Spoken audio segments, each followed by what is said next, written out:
Hey guys, welcome back. This is Faisal Khan from Voice Bootcamp. In this particular self-study kit, UCCE scripting, we're going to focus on categorization of the call. We're going to discuss about categorization and call type, how to use call type qualifier, branching the call to multiple different locations, how to use call type qualifier to route calls to different scripts. We're going to use the caller enter digit to direct the call to different places and execute different scripts, do a direct execution as well as time and date and conditional based call routing. Categorization is a process of classifying a contact based on a call data associated with the contact, such as caller ID or the call number or the number that the user has input, for example. You can use the categorization script using the categorization script can determine the best way to process a contact. Now the call type provides the first level of categorization for a routing script. So as the call coming in, it has to first match a call type. However, within the script, you can change the call type within the script to take certain actions, for example. Now, when a call type node is changed, the existing script will continue to will execute. However, if you use the re-qualify call type node, which allows you to terminate the current script and execute a new script. So re-qualify call node will be used when, for example, if you want to jump from one call type to another call type. So kind of like calling an external script for that matter. A call type is determined by three different type of qualifier. One, the number that the user dialed. So that would be your one of the first choice. So based on this number dialed, I will use certain call type, or based on the caller ID, or based on the caller enter digit or CED. Now, whenever this information is included as part of your call, the ICM will then determine the call type based on this information. So as the call coming in through your dial number, I can say that use this call type if the caller ID came from this particular number. So I have the options to choose different script, for example. Now, call type are determined by three different items, as we talked about: dial number, calling line ID, as well as caller enter digit. And in my call type manager for my dial number, I can say that if the call came from this particular caller ID, execute this particular script. But if it came from another caller ID, then execute this script. So the idea behind that is that using call type, you can determine the origin of the call, and then you said that if all the calls that are supposed to be from London came from London, use script A. But if the call came from a different location, then you can use script B, for example. So to do that, when you add a call type, for example, you can modify where the call came from. You can select a region, for example. So I'm going to actually show you an existing script. So this is a very basic script that called call flow. And when I associate this script with a call type manager, so let's say I go to 2000 and I want to associate this script for call type called voice CT. Now, here I can say that this call type can only be executed if it comes from, let's say, Alabama or Alaska or Nevada or a particular US location. Right now, this is only going to show you US location. I don't believe it shows any other location but the US.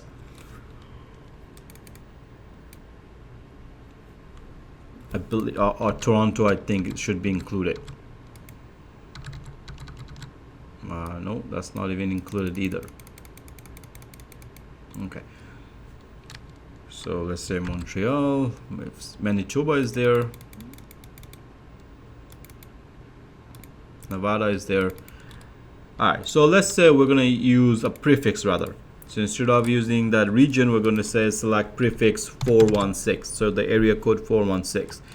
When that comes in, I would like to execute this script called lab3 full. Whereas if the call comes from any other match, so let's say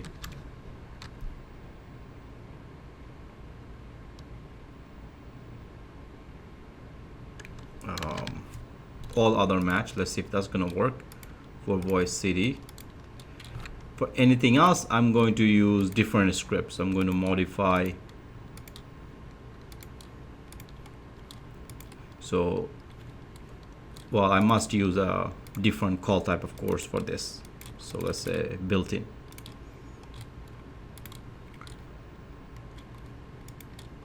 So for voice city, I'm going to associate this particular script. And for built-in, I'm going to associate, let's say, this one. Okay. So now the contact center interpreters determine based on this that if when I dial in, if the call comes in, if I dial 2000, if it came from 2416, it's supposed to execute this script, lab 3 full queue, and for anywhere else, it should use the built-in lab 3 full queue. So let me modify it to some other script, because that may be the same. So I'm going to just say this one. That may fail, but anyway, let's try this. So I'm going to log into my agent, which is logged in already. Let's in the script, what I'm going to do, I'm going to open lab guide script as well.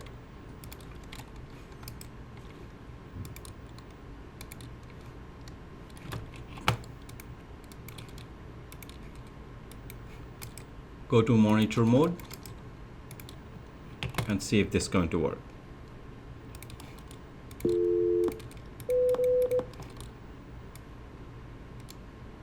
Thank you for calling Cisco. Thank you for calling Cisco system. Please.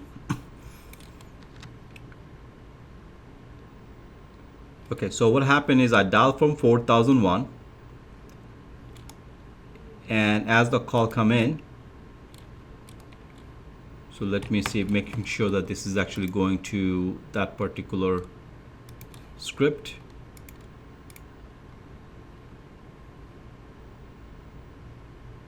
No, it did not actually work. So let me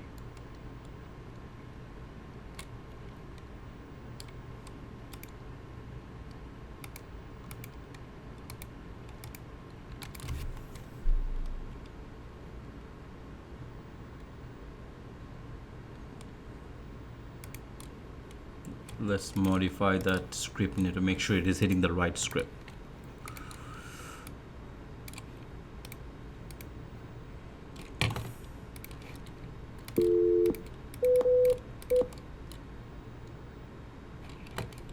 Thank you for calling Cisco system.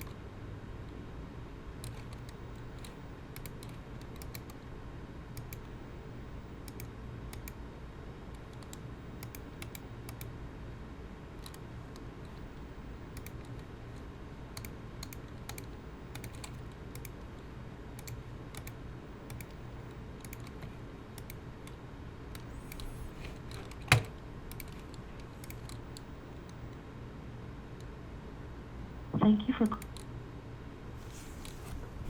Okay, so I did deleted all that and re-added. So let's try again. So this time what I'm going to do, 416, open the lab 3. 401, we're going to open lab some other lab script, for example. So let's see if this is going to work. So if I dial 2000 from 401, it's connecting to an agent directly. So if I redial again, so it's connecting to the agent directly based on the script. But if I dial from 4001, so as you can see the call came through. But if I dial that same call from 416 number, so based on my call type, if it came from 416, it's supposed to go to the full queue lab. So let's try that. So I'm going to dial, select the second line, and I'm going to dial 2000. Thank you for calling Cisco. It's telling you thank you for calling Cisco Please enter system. your 5-digit zip code. So that is going through the big script. So as you can see that you can redirect the call to different script based on the caller ID or the number that dialed or the different type of call that comes in. All right, moving on, call type qualifier. Call type may be defined as having a calling line ID that includes calls from a certain area code, such as Toronto, Canada, if the call arrived from prefix 416 to play an IVR-based application. But if the call comes from any other place, we can just simply go to a script that does not have an IVR. The example I just showed you right now. Now, here's the example of caller ID. So DN 2000 call type voice CT. Then you can choose a script. You can customize. The CLI. You can use a CLID node to also make a decision. So in the CLID, you can say that if the call is from 416, change prefix type. If it is true, which is in this case, send the calls to the skills group. But if it is false, I want to call this application. So this is another call type name called prefix test. What we'll do, it will open a separate application. So the idea behind that is that not only you can manage that call type, the caller ID from the call type manager, but you can also use a call type node. So here an example, I'm going to change the call type for this application. I'm going to delete both of them. And what I'm going to do is delete this as well. So again, I'm back to square one. Just going to add basically for voice CT for everything. Schedule voice CT. We're going to call this application called lab1 call flow. So right now, what it's supposed to do, if I just dial the number 2000, it simply contacts the agent. Because here I'm saying start, collect the call to an agent. Now I'm going to modify this script. I'm going to say that bring the CLID node, and I'm going to break this relationship right there. I'm going to say that connect this, and if CLID is true, then I'm going to connect the call to an agent. But if it is false, I'm going to re-qualify the call type, meaning that I'm going to change the call type name. So if it is true, go here. If it is false, then we're going to re-qualify. But what false? False meaning that if I select the CLID in the case number 1, I'm going to ensure the caller ID is 416 prefix. If the caller ID is 416 prefix, if it's true, connect the call to an agent. But if it is false, call this call type. Okay, so simply save this. Now, when in the case of true, it is going to go to skills group, but in the case of re-qualify, I'm saying please, try to call the script that is associated with prefix test. So what I need to do, I'm going to open my other script, the full-blown one. I'm going to map this to a different number, 3000, not the 2000. I'm going to use a different dial number, 3000. I'm going to add that to prefix test call type. That is what I'm going to call, and then schedule based on that the full-blown queuing application. All right, so that is done. So now just to test the call, I'm going to dial 3000.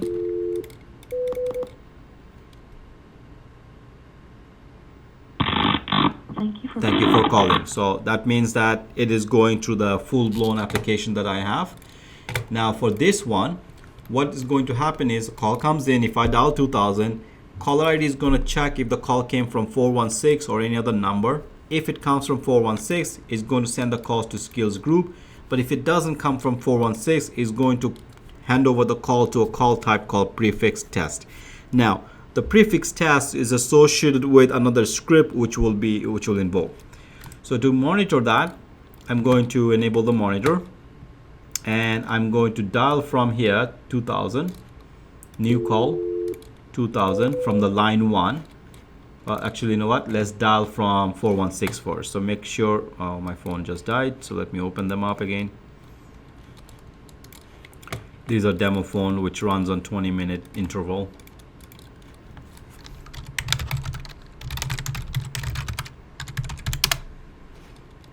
Okay, so I am logged back in as an agent. Just to show you the screen and everything, I'm just gonna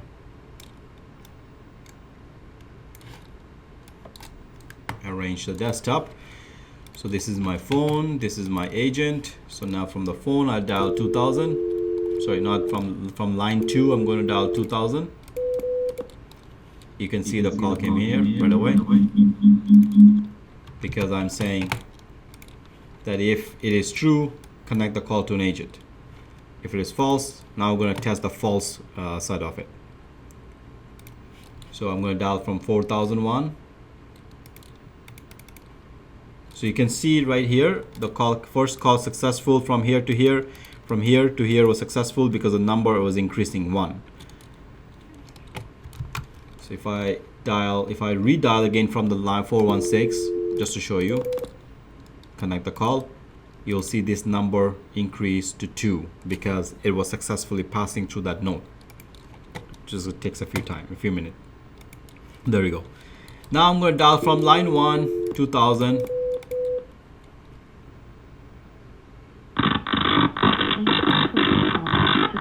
It's telling you, thank you for calling Cisco system. Now I'm sorry about the quality issue. I hate QoS, but so it's not set up properly. But anyway, as you can see, the call came from here to here is 3, but from here to here is 1. That means it went to the re-qualify call. From here to here was remain 2 because the call did not go through this path. So that is what the re-qualify does. Now you can also categorize a contact based on the caller enter digit, what the number user has dialed. So if the user dialed 1, do this. If user dialed 2, do something else. So I can use the CED to achieve the same thing. So to show you that example, again, I'm going to break down this. I'm going to get rid of that. Bring CED caller enter digit. If the user dial 1 is going to go here, but if the user dial 2 is going to go to the prefix. I will right click, go to properties, select case of 1 if the user press 1. If user press, oh,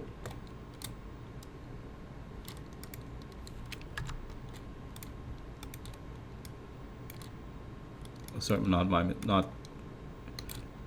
it's not going to be this one. It's just I need a second connection. If the user press 2. Now, whenever you have a X, that means negative terminal, I need to have an end. For some reason, if the user did not enter anything, I need to end the call. If the user enter 1, it's going to go here. If it enter 2, it's going to go here. So I'm going to right click, go to properties. Let's select 1. If they want, press 1. It's case of 2, press 2. Okay, so now you can put a little label comment if you want to. So let's click OK. Let's validate. Everything looks good. I'm going to save. Now there is no prompt here, so we're going to have to assume that as soon as you dial a number, you're going to dial 1. Let me only enable the monitor. Now I'm going to dial. It doesn't matter which number you dial from now. It's based on what you enter. Press 1.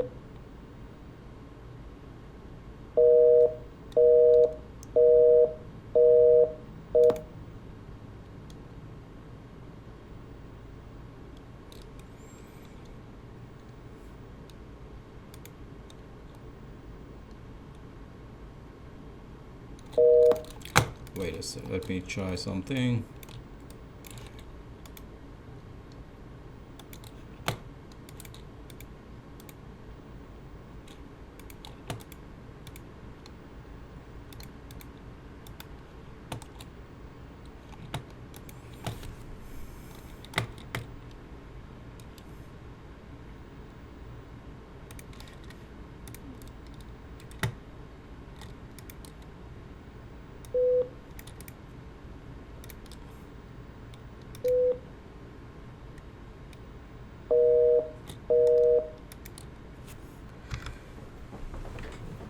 Okay, so there was a little problem with the CED. I will troubleshoot that and include that in the troubleshooting sections. I'll just go ahead and move on with the next script. To execute a different script, the go-to script node to direct a contact processing to another script without changing the call type. Basically, it's like very similar to UCCX scripting that says subflow. The existing script will stop executing the current script and then of course start the new script. So I can simply say press 1 to do that, or call this particular script. So if I were to show that example right here, let me save this so that I can test this later.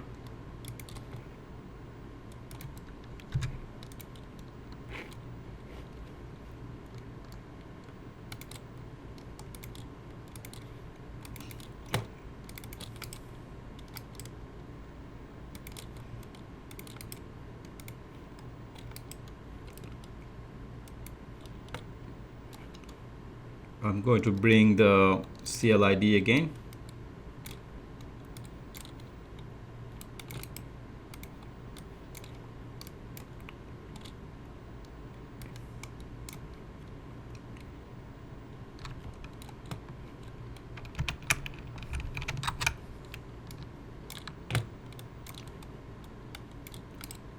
And in CLID, the first case, of course, 416. And what I want the second is to happen on the re-qualify. Instead of re-qualify, I'm going to say go to script.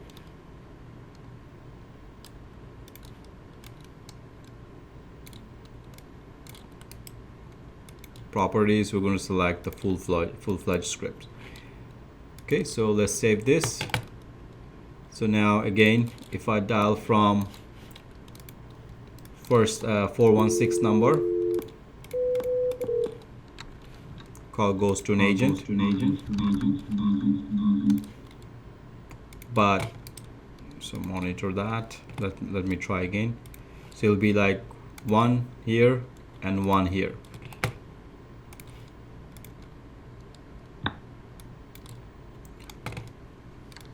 So I should see changing from 1 to, sorry, 2 call, and one went here, and 1 I'm going to send it to this.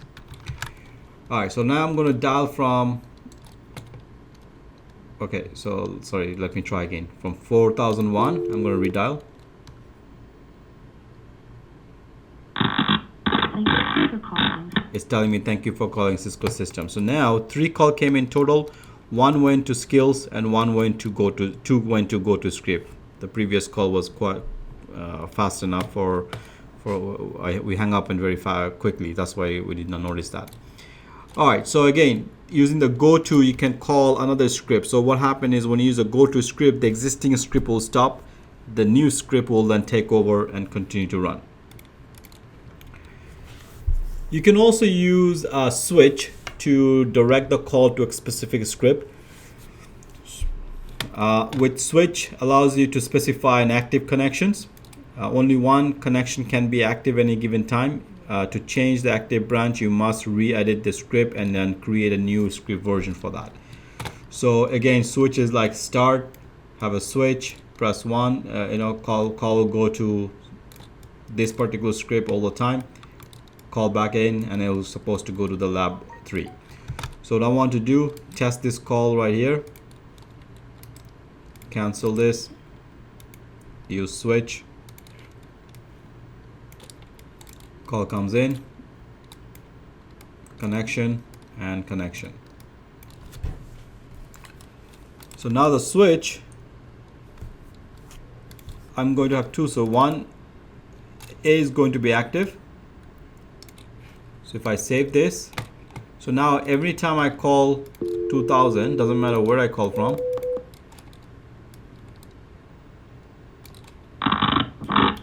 it goes to the right here. So if I do a monitor, redial,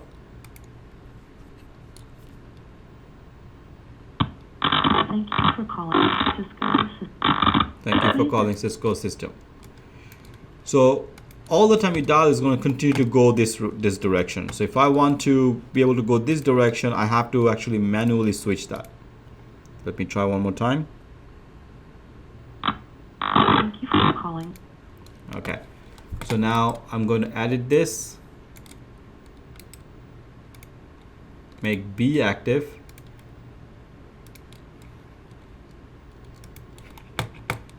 really doesn't have much of a logical sense why you want to have a switch and have so you can see that as soon as you dial, the call goes to connected mode, which means it's going this direction. So 2 calls went this direction. Alright, so that's what the switch does. You can also use a percentage allocation. 10% of the call will go here, 10% of the call will go here. We use percent allocation. The total calculation has to reach 100%, otherwise the call is not going to work. So what are we going to do? We can delete the switch and we're going to say use a percent allocation. One connection here, one connection here. So at any given time, I want 5%, 10% of the call goes to A, and 90% of the call is supposed to go to connection B. So that means at any given time, all the call will go to this script. Some call 20% or 10% of the call will go to agent directly. So if I save this, now you're gonna have to do this a couple of times to test it. So redial.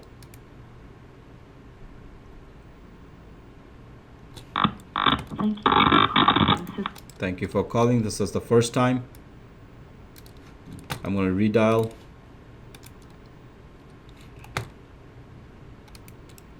Thank you for calling Cisco. So again, so it's going to the script again. Redial.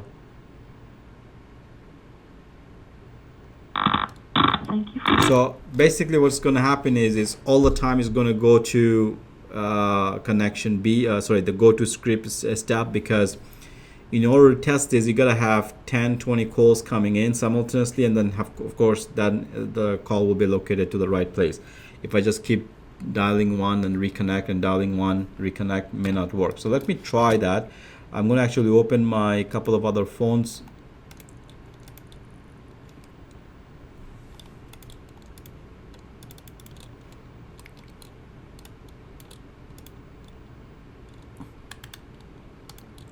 So let's try phone 2.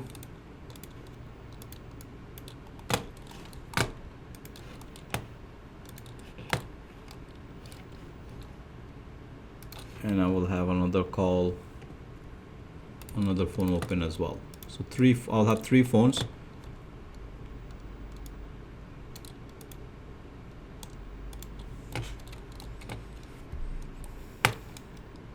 Okay, so I'm going to dial simultaneously from, so there will be a lot of background noise, so just be patient.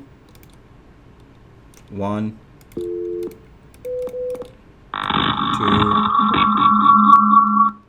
So as you can see, when I dial from this phone, it went to, I believe, we'll have to wait to see if this counter increase. Oh, there you go. So second call did go to the skills group. So if I redial. Thank you for calling Cisco Systems. Please enter your thank you for calling Cisco. Okay, one other call got connected. Please enter your 5-digit zip code. So redial. Thank you Goes for to calling IVR. Cisco Systems. Please enter your 5-digit zip code for calling. Last goes to IVR. Redial. Please enter your 5-digit. Thank you for calling Cisco Systems. Please enter your five-digit zip code. Please make a selection. Please enter your five. Okay, Please so make a selection. let's Please hang enter up your again. five-digit zip code. Alright, let me open the agent phone.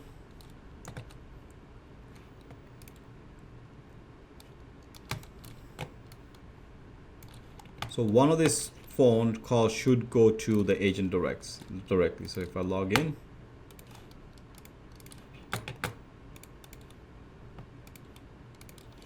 so redial goes to IVR. Thank you for calling Redial Cisco Systems.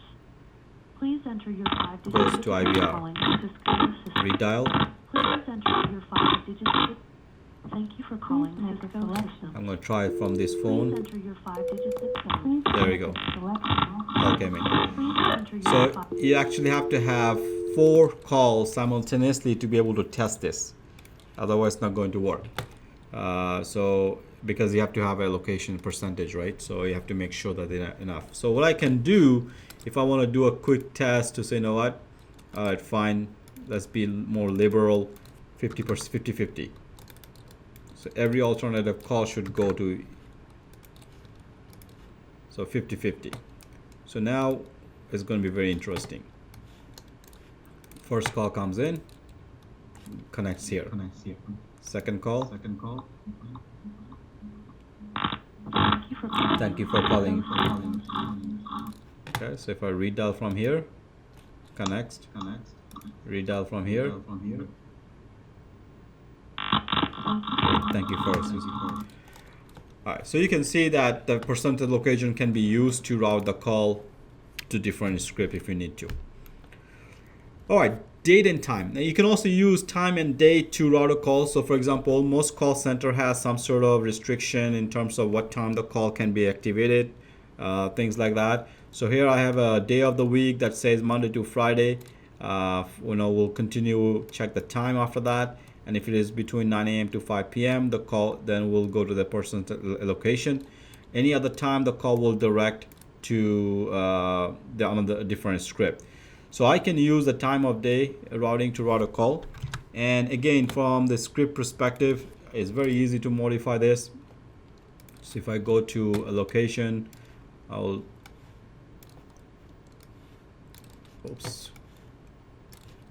so bring it down. And then I can go to day of the week, break this chain. Now, what I want to do is that I want to break this as well. Anytime. So day of the week.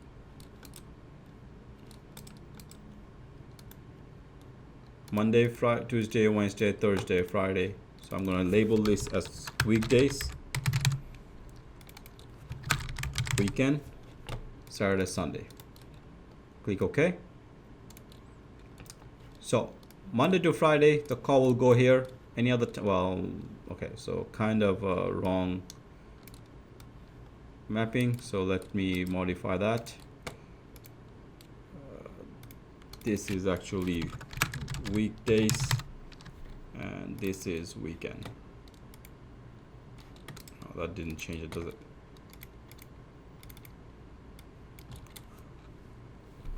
Okay, so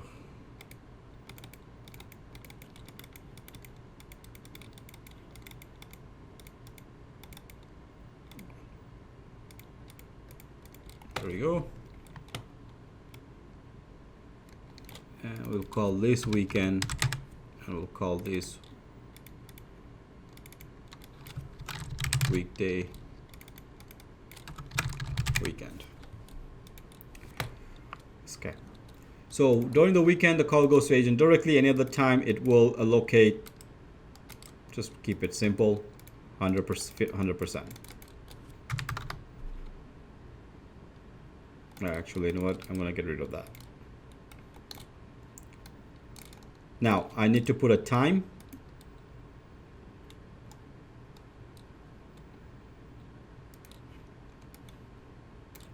So come come here. A will go 9 to 5 will go to the script. Any other time will go back to the agent. So here I'll modify the time. I can modify the name, office hours at time 9 a.m. to 5 p.m. and then B, I'll make it otherwise for any other time. All right, so validate. Something is missing. Not all days are accounted for. Okay, so I need to go back here. Okay, for some reason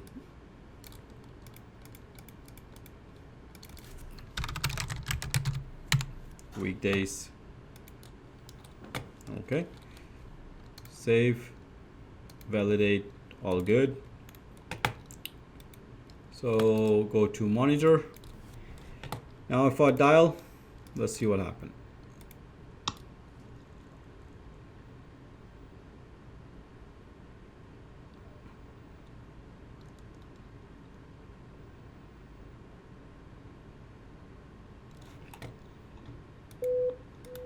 Okay, so it went to the user.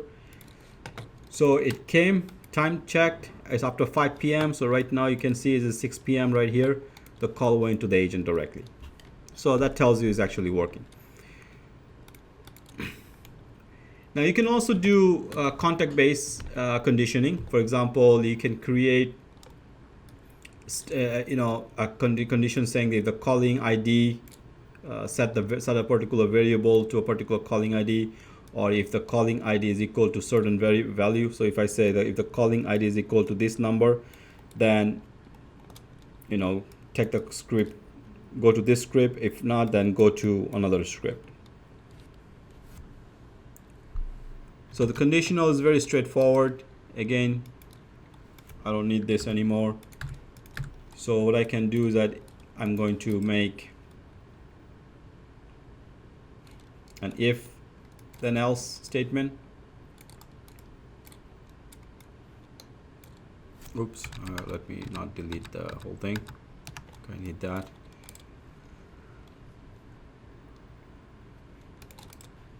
Bring the if statement.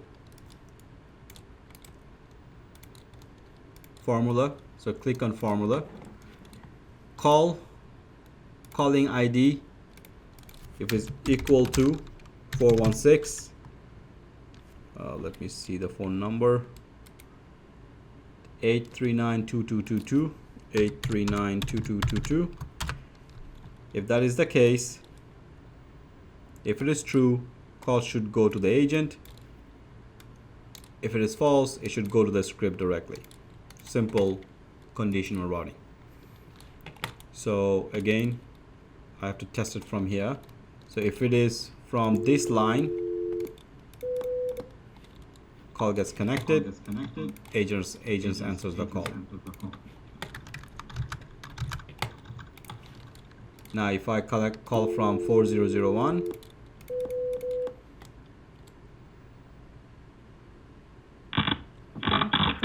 thank you for calling Cisco system. I need to fix that QoS thing. All right, so you can see the if then else allows you to make a conditional routing very simple and efficient. So this is some of the method that you can use to route a calls from as it comes in by changing the re-qualified, using the re-qualified node, using go-to scripts. You can if then else, percent allocation. So many techniques available for you to reroute the call. I know that there was a little problem with the CED. I will try to fix that, and then in the final versions of this particular lab. So that's it pretty much about this particular chapter. Thank you very much for your time, and I will hope to see you in the next few chapters.